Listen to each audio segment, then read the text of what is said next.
Hello, everybody, and welcome back to NCAA 2005. We are here in the final game of our season, our first inaugural season, taking over the Idaho Vandals program, and it has not gone well, to say the least.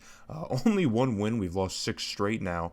We are the worst team in all of FBS, ranked 119th out of 119. Again, none of our actual ranks in terms of offense or defense rank 119. We're very close at 118 in a couple of them, but we don't rank 119 anywhere else. So, despite what the numbers of the teams say, the rankings here, the coaches, AP, media, all of it, still think we're the worst team in all of FBS. So, and I can't really blame them because now we're not even making it competitive. We just finished our last conference game against North Texas in a 7-70 loss, and then in the previous games that I've uploaded from the series here, we lost pretty big to Louisiana Monroe at home, and then we got blown out by Troy State, who was winless at the time.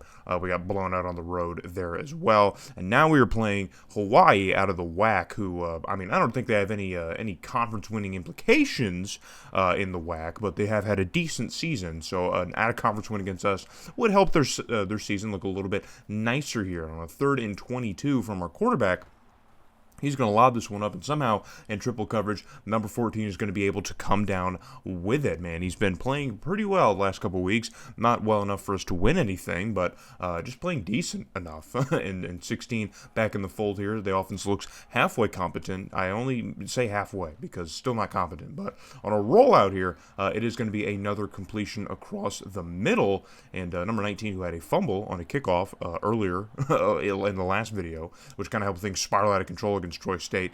He gets a nice first down here. But on 3rd down, we were unable to pick up the rest as a quick check down, I think, to a tight end or fullback is going to end up quite short of the line to gain. So we're going to have to rely on our All-American kicker once again to try and nail this one through for us to give us an early lead again. How many times we've seen an early lead in these games just to have things unravel. Hopefully we can change that script against the Warriors here, but I'm not holding out hope. So on a 1st and 10 for Hawaii, it's going to be a bit of a read option here. They're going to give it to the running back. Big spin move, and he's out in open space. And yeah, dude, there's no shot. No shot. That speed is unreal. Yeah, he's going to showboat to the end zone. But there's a flag on the play. There's a flag, and it's a hold. There's some laundry on the field here, and Hawaii gets caught holding on this massive touchdown run, and that is going to wipe that off of the board. And not only that, but it's going to push Hawaii back, damn near to their own 1-yard line, I think. Close to it. But Hawaii digs themselves out of that hole and gets close to midfield here. And now another huge play as the receiver's able to catch it and cut upfield for a first down to get him close here to the 35. Gets brought down at about the 36-yard line of Idaho. So Hawaii's drive will continue after we got a huge bailout from that holding call. Defense cannot seem to contain the Warriors' offense, and it's another quick first down for the Rainbow Warriors as they're able to get inside the 25. And this drive is going to continue for the team out of the WAC. You guys remember their old logo, the Rainbow Warriors' old logo? God, that was so clean. I wish they'd go back to that. I want to use it for the thumbnail, but I was trying to keep it era accurate.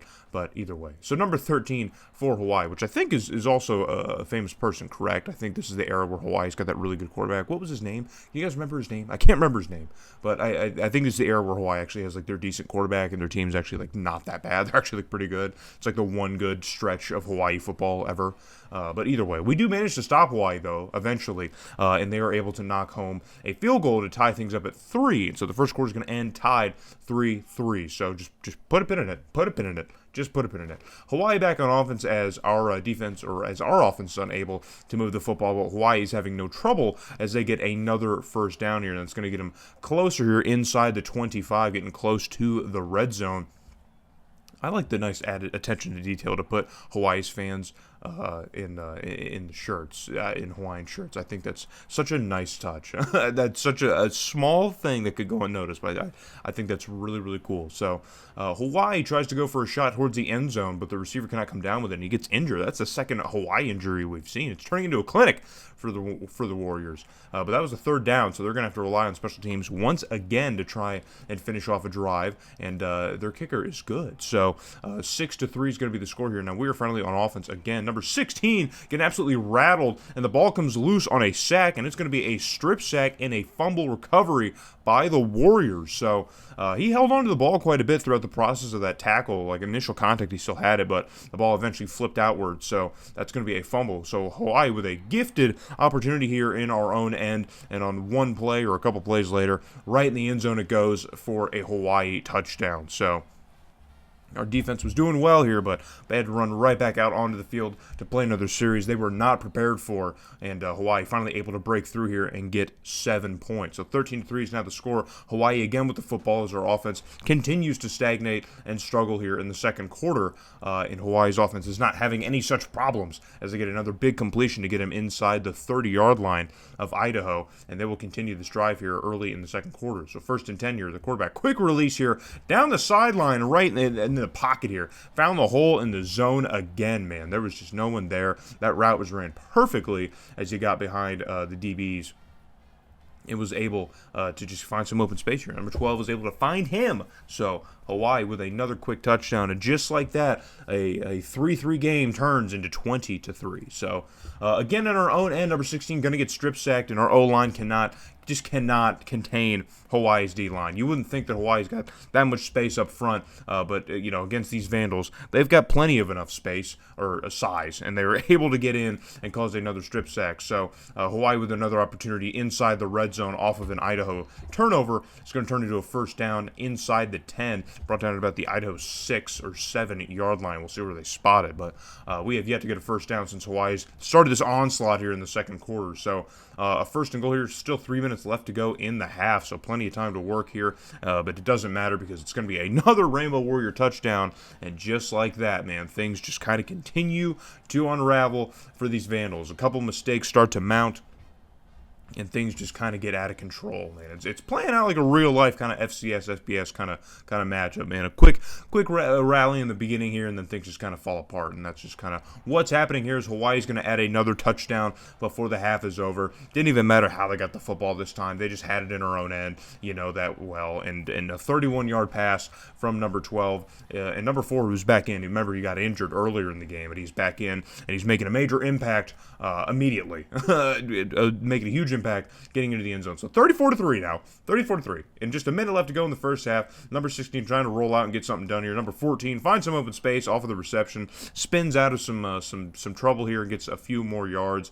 And that is probably the biggest play that we've had in the half. So we're going to continue to move with this momentum here. Number 16 dumps one off quick to 84 across the middle. And now we're going to try and run the hurry up with only 40 seconds left. Not like we can really claw ourselves back into this game, but maybe if we can score, shift some momentum our way. Number 16 is not going to spike, just going to go for it, and he's going to find an open man here. I can't tell if that's number 14 or number 19 who caught it, but it was number 19. So number 19 able to catch this one off a quick route here, a solid route. It wasn't really open, but I just liked the way he ran it. I just liked his athleticism, I guess. So continuing to run to hurry up here, under 30 seconds. The clock, of course, stops because of the first down, but number 16 snaps it off quickly here and cannot connect across the middle. He had that man open. It could have even been a touchdown potentially if he could have broken that one tackle. But 27 seconds now left to go on a 2nd and 10 here. Got to try and get into the end zone if at all possible. Going to go with a pitch play to number 6, and he is dead to rights in the backfield. We had a guy who just missed the block entirely or just couldn't get there. I don't know. But now it's another 3rd down here. And as you can see, we have not been effective on 3rd down in this game here. Running the hurry up again. No spike at all. Just going to try and go for it again. Going to try and go for a pitch play. And that play looked a little bit more promising. Could have maybe got to the edge, but still, Hawaii's defense just really physical up front. Hard to contain them. So that is going to do it for that series. And we're just going to take our 3 points. Unless our kicker doinks it, which he does. So off a doink, we're going to remain at 3 points. No points to speak of after that late rally here. It's been so impossible for this offense to do anything against Hawaii's defense. And our kicker's going to reward that with a huge doink. A nice big old doink. And we've seen him do well in some longer ranges. And that one was a nice little chip shot. Couldn't do it. So the first half comes to a close. 34-3 is the score. Can we just get to the end? Can we get to the offseason, please? We got a lot of work to do. Number 12, just give him player of the game. Just give him everything. Just give him everything. I'm a dejected man. I'm already losing the locker room. I can tell it. They're going to fire me. I'm going to lose my job. Hawaii adds more points onto the board. 48-3. Now the score. My recording again bugged out here, so I missed an extra touchdown. So, yeah, we're up to 48-3 now. And why not get special teams involved? Why not? Everything else has happened. Let's get special teams in on the board as well.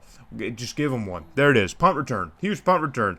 Hawaii just extends over 50 points now.